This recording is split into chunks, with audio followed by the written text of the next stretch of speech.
for me, okay? Digital mammograms are becoming the norm. They allow doctors to see more details in breast tissue. And when they see little white dots, those are usually calcifications that may be an early sign of cancer. But Dr. Lori Margulies at the Dubin Breast Center at Mount Sinai Hospital saw something else as well. We see other calcifications that go in parallel lines that are actually tracts of calcifications. And those are vessels. Those are the vessels that bring the blood supply, that bring nutrition to the breast. And those can calcify.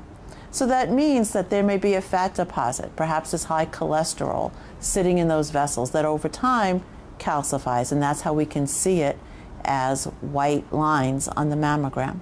So they conducted a study to see if calcification in blood vessels in the breast meant there was also buildup in the arteries in the heart, and found when you look at a digital mammogram and you see that a woman has calcified vessels on her mammogram, that woman actually has a 70% chance of having calcified coronary arteries.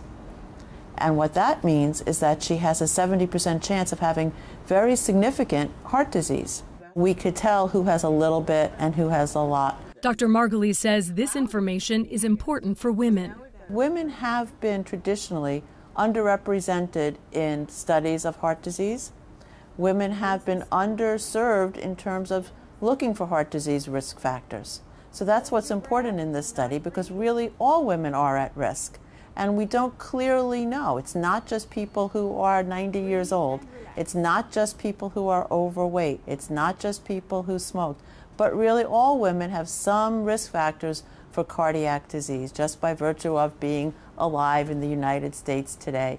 So that's what's great about this. The same age group that gets mammography is the same age group that is at risk for cardiovascular disease, and the group that would best benefit from prevention strategies. If you're somebody who smokes, this might be just that key that will make you stop smoking. If you're a patient that eats unhealthy, this may be something that leads you to say, okay, you know what? Today is the day I start eating healthy. A little pressure comes down. Holly Furr for CNN, New York.